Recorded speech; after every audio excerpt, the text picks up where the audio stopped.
Hi, my name's Theresa Meuse, and I'm a Mi'kmaq knowledge sharer. And I like to call myself knowledge sharer because I like to share my knowledge, and particularly about our Mi'kmaq culture, about the First Nation culture, about the Indigenous culture on a whole. I'm originally from Otsakuk, which is the Bear River Mi'kmaq community down the valley of Annapolis Valley. I lived there for most of my life and moved to the city when I was in my late 20s to come to university, when I graduated university at the age of 30. And I just stayed here. And so I've made Halifax my home. And now, of course, the Friendship Center is my community because that's where I like to go to get my connection and stay connected with community. I really enjoy many things about our culture, everything about our culture, and I love sharing that because I know that's the way for our future generations to have a better future by having that education out there to share it with others. I'd like to start off by welcoming you to Mi'kma'ki, which is, we like to use our Mi'kmaq word called Ipjalasi. And to just explain a little bit about that word, it means more than just welcome, which you see on the signs. You'll see now on the road signs, you'll see welcome, you'll see Ipjalasi and all others. And so we like to explain, though, what Ipjalasi means because our Mi'kmaq language is a verb-based. It's an action-based words. And so it's important to understand that when we say Ipjalasi, it means more than just welcome. And the story that's told to us is about our elders or our ancestors when they lived in the wigwams, and you had the fire in the middle of the wigwam. When their company came or the visitors came, the elders would say, Ipjalasi, meaning go around to the other side of the fire because that's where it's going to be the warmest. So when we say Ipjalasi, it doesn't necessarily mean we're going to give you materialistic things. It just means we're going to give you the best we have to offer. And sometimes it's the best seat in the house. So that's why we mean, that's what we mean when we say Ipjalasi. We also like to remember our ancestors for being such great stewards of this land that's allowed us to be here today and to be part of the celebration of the Mi'kmaq people and of course, all Indigenous people across Canada. So we always like to remember our ancestors and especially the elders that still continue to welcome newcomers to our community. And we also like to acknowledge the ancestors who helped guide us and continues to guide us. Even though they're not here with us physically, they're still here with us spiritually, and that's very important for our growth. And we also have another word that's called Insinogama.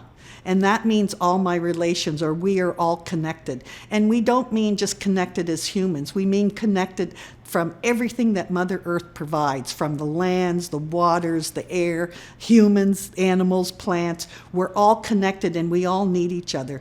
And we always like to share this bit of education, is that Mother Earth doesn't need us to survive, but we need Mother Earth to survive. So it's important for us to move forward together, not only as humans, but also with the whole two-eyed seeing approach, which will help us respect Mother Earth and allow there to be a Mother Earth for future generations. When we think about storytelling, we look at it in two ways. One is and this is kind of a two-eyed seeing teaching.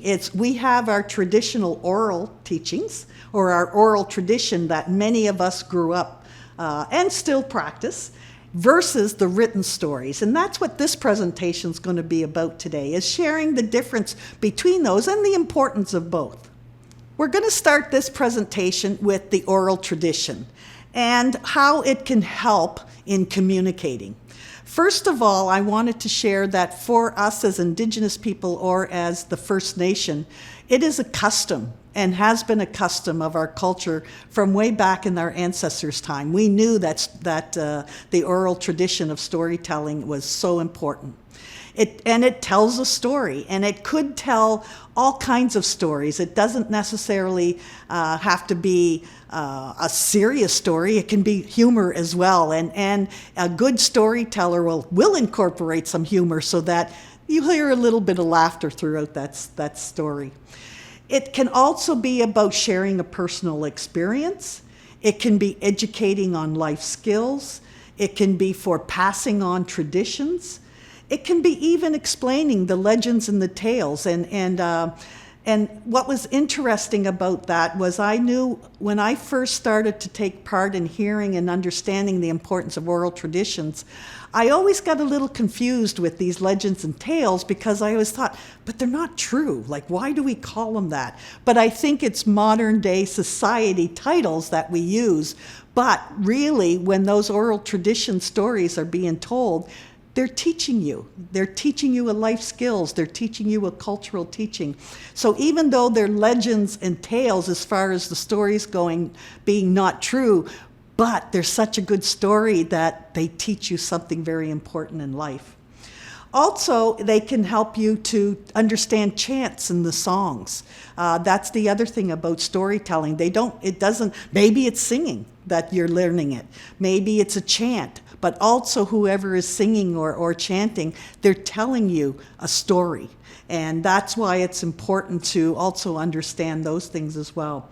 Learning a prayer, learning to pray, learning to all the prayers that are associated, being thankful for life and thankful to Mother Earth for everything it provides. Storytelling can come that way as well. You can create crafts. We learn our crafts by storytelling. We're not given instructions on a page and said, here you go, make your basket. You sit right there and you learn through the storytelling and observation. And one of my observations that we had a wonderful elder who taught me to make baskets and many of us to make baskets. When I'd be almost done making the basket, and I would give it to him and say, here you go, check it out, and you're so proud of it because you're almost done. And he'd take it and he'd look it all over, and then he'd throw it and just throw it in the air, and you'd see it going flying, and it would land in the middle of the woods somewhere, and you're just in shock. And he'd start laughing, and he'd say, well, I have to make sure it's strong enough and not going to fall apart. I needed to make sure you made it well. And sure enough, if it came back in whole in one piece, you knew that you made it well. So even with the storytelling, there is always humor as part of it. And we loved it when a new person came along and we're all sitting and, well, let's watch them. We know what's going to happen. And we loved watching that person's reaction when their basket got thrown. and that sharing of the humor was the number one thing that you learned. Also, of course, the storytelling about medicines. And so when we were taught medicines, they would tell us the stories of how they were used. And so that you got an idea of how to use them in a proper way. And so some of our people have wonderful stories about the medicines, and they had, just like that art of storytelling, they have the knowledge and the teachings and the skills about the medicine. So we will seek out those medicine people for that storytelling. Even still, the art of storytelling is an art, and it's some people you will meet in our communities, they're the storytellers. You just are involved, and you just can't stop listening to them, and 2 hours has gone by and you're like, really? You can't believe it because their stories were so wonderful to listen to. And that's a teaching, though, that you learn as a young person, and you are around that individual. So as you get older, you start learning those skills and those little tricks of the trade and those things, so that as you're growing, you're going to become a good storyteller too. And I think that some are even born with that innate ability to be able to share those stories. And so that's why it's important to keep that going in our generations and to keep that art going. Also, we like to use a holistic approach when we storytell.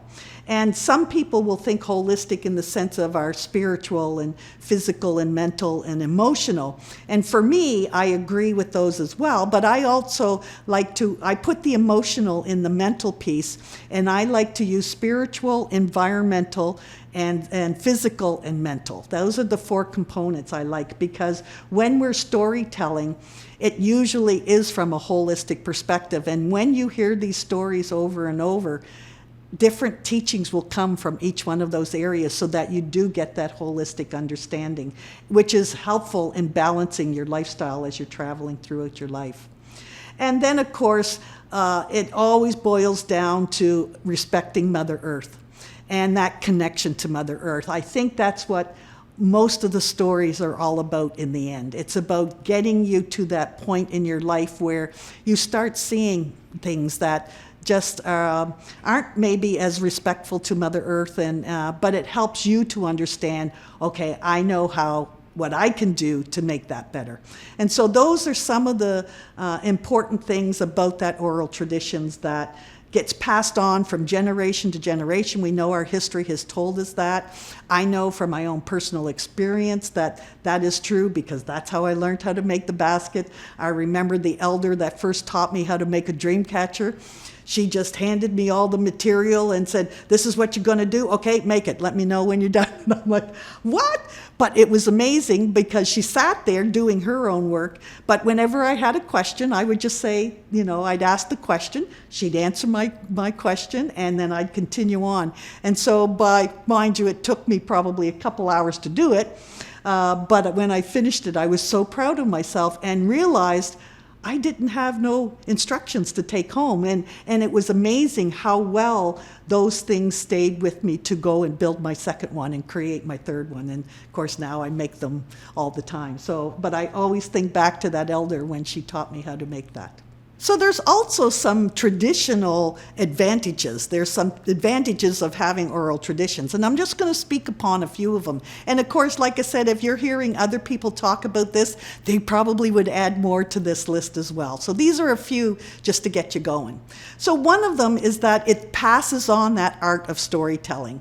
And sometimes you may not know this until later in life, or if you are having that wonderful elder in your life from the time you were little, and that you always, had that opportunity to be with them every day to hear those stories. So it gets passed on, and it is an art that you can acquire. It's like making our Luskin Bannock. That takes an art too. You can't just sit down and make your first one and it's going to be perfect. You've got to keep trying and trying until it comes out good. Also, it becomes generational, that what I learn, I pass on, and same with that next generation. So it becomes very important, and to how we continue and maintain our cultural teachings. Also, that everything's connected to our culture. As I mentioned, we talked about the holistic approach, and that helps us to understand that everything is connected, and we need to look at that holistic approach. We can't have one without the other, and it doesn't matter what we're being taught. Like I said, there will always be other pieces in there that you can relate to, not just the physical making of the basket, but the spiritual connection and the environmental connection and the mental connection, because there's nothing that puts me more in a spiritual place than to be sitting and doing my crafts. I just forget about everything going on, and I just let my imagination take over. So it's just a wonderful experience to understand that oral traditions and being able to find that balance. Also, what's interesting, there's no need for reading or writing. There's no need to be, I missed what they said. What did they say?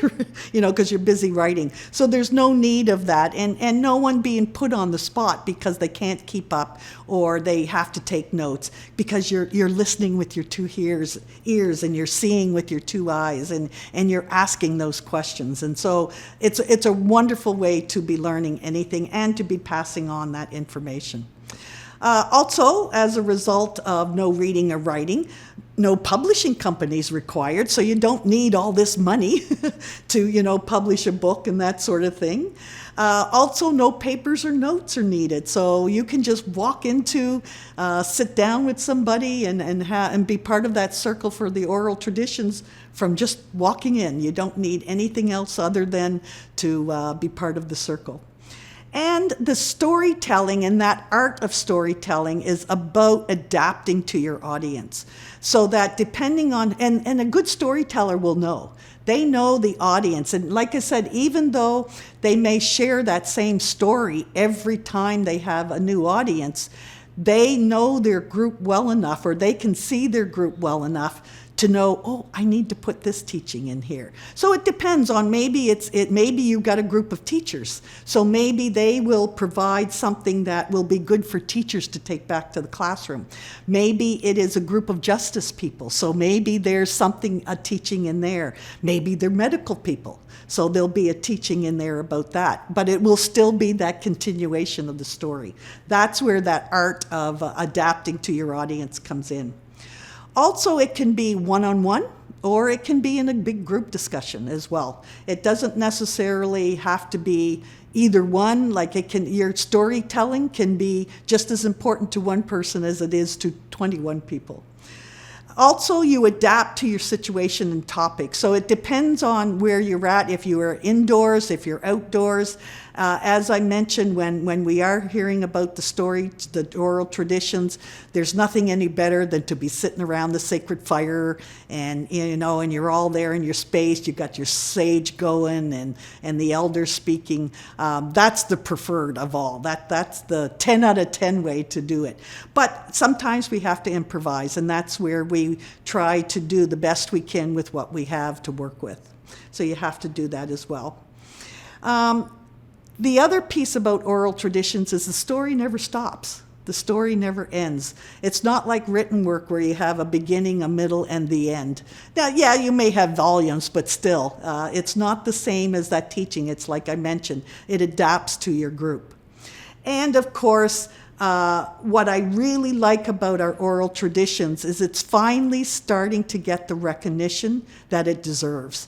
When I was in university, unfortunately, I didn't have that opportunity. I had an experience where my oral traditions was not accepted by the professor. As part of my bibliography, I had done a number of interviews with the elders because I couldn't find enough books at that time that talked about the Mi'kmaq.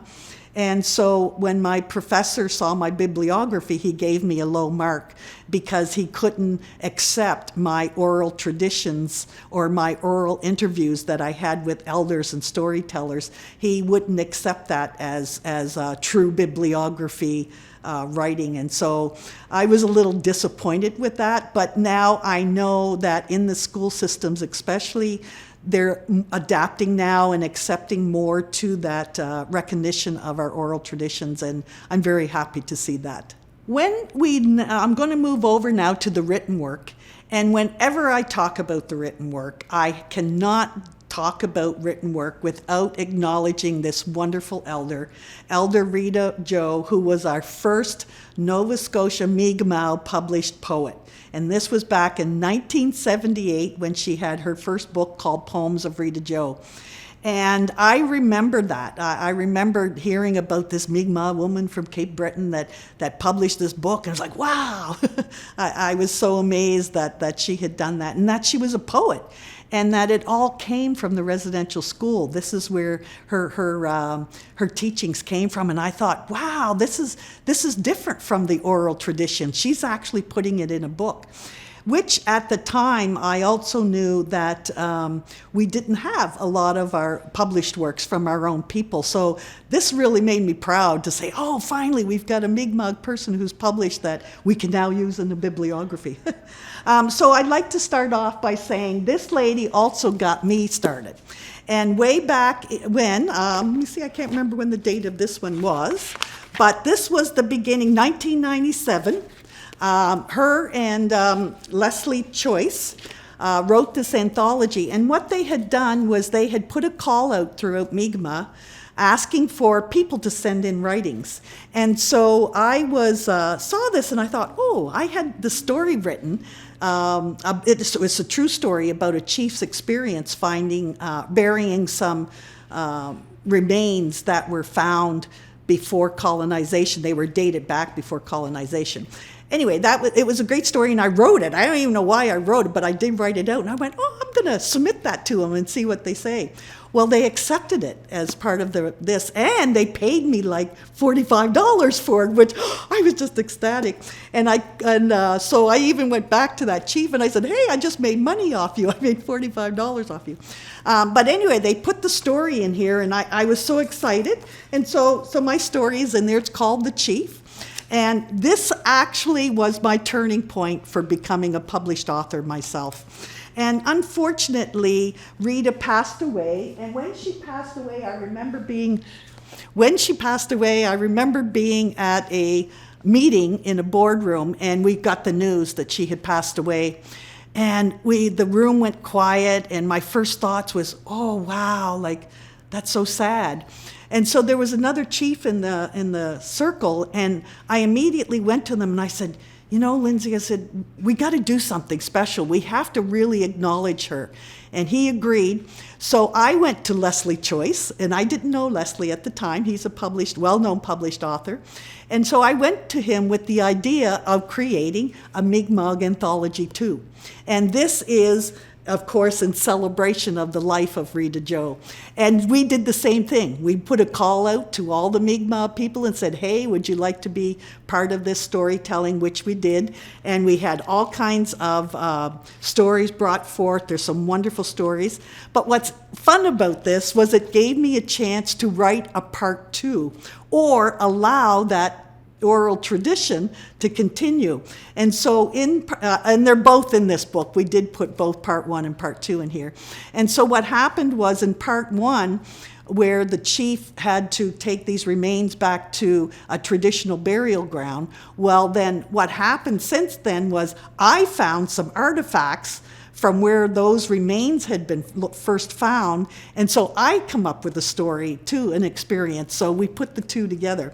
So that's in there as well. So that really intrigued me to even go further with publishing. Okay, so now I'm going to share with you some of my own books that I've published. And remember when I told you the story about the professor that wouldn't accept my bibliography? Well, the very first book I wrote was called The Sharing Circle back in 2003. And I remember getting that first book, and I opened up the box from Nimbus, and I took out this book and I looked at it, and I wanted so bad to go to that university, find that professor and say, look at this, right? More for our bibliography, but I didn't. But this was my very first story, and it's still going well. They're all children's story books, and they're based on a character called Matthew. And it started off for me with when my son Matthew started school in grade primary. He's now 32, so it's quite a few years ago. And so I would go to his school and teach about culture. And I would take show and tell. So if I talked about the eagle feather, I would take an eagle feather and talk about it.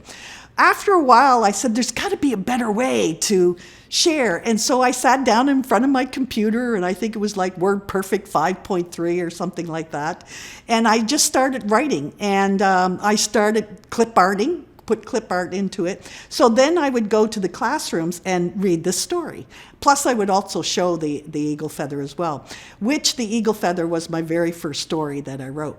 And that is in here along with 6 other stories. So these stories are great education tools and a good way to at least start to begin opening the door for learning about the different ceremonies and the different cultural teachings that we've learned throughout our years. And one thing that went from there was Nimbus had asked me to do this I call it a little history book or a little social studies book. It's great for any kind of researching that you're doing, and probably for any age, because it would work on that bibliography. But there's all kinds of wonderful researching that I had to do. Todd Labrador's canoe making is in there.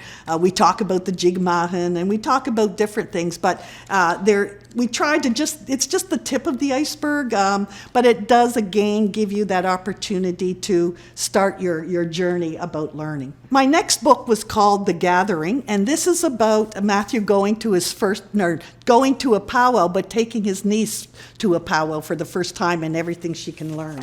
And so this is a great little story that talks about this particular powwow and the different things that they got to learn. And then my last books are called The Sweetgrass, and they now have it in French as well. And for my understandings, they're also going to begin looking at making it in Mi'kmaq. And the reason that they're doing this now is my stories have turned into what's called Indigenous knowledge sharing. It's becoming a series. And so this is really interesting to have this and be part of that. And my illustrators are so wonderful. I don't get the opportunity to draw like that. So they're really great, and they have a wonderful talent in that way. And then my next book that's coming out, hopefully in 2025, is The Friendship Center, and you can see it here.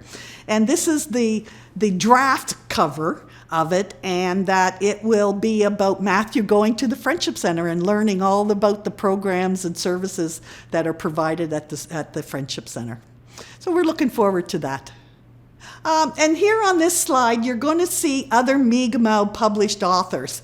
And this excites me so much because when I think back in 1990, when I graduated from university, like I said, there was nobody. There was only a couple. And now look how far we've grown. And you know what? There's even more.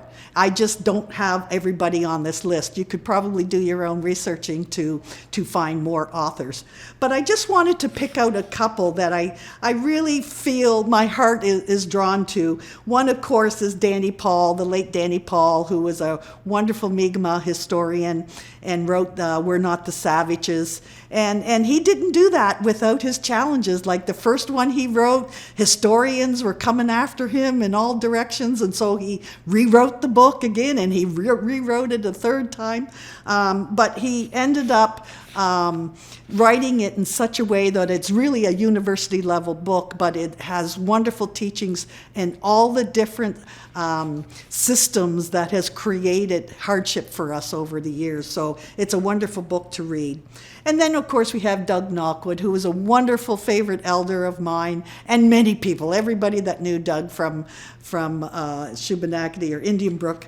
And he was just so loved everywhere, right from one end of Canada to the other. And he shared his biography, and he got to see that come out in print before he passed on to the spirit world. So it's so wonderful. Elsie Charles Basque, who was the very first Mi'kmaq licensed teacher. Wonderful story about her. And then we have, of course, Isabel Knockwood, who wrote about the residential school and really brought to light some of the hardships and stories of our people that went there. And the list goes on. And we also have, down a little further, we have Shalyn Jodrey, who's a wonderful playwright, and we just got done seeing, she does go to Nimbus and share, or Nimbus, Neptune Theater, and does her plays. And so, you know, there's a lot there now that you can really utilize. It doesn't matter what topic that you're talking about now. There are researches, or there are books out there that you can utilize for your research or bibliographies or anything like that. So thank you very much for taking the time to watch this video, and hopefully it will help you in moving forward when you're doing any researching or you want to learn more about the culture. And in our language, we say walaliok to everyone, to say thank you to everyone for listening. Igo igande ha igo gwandu dana he. Hey, ego, he gone.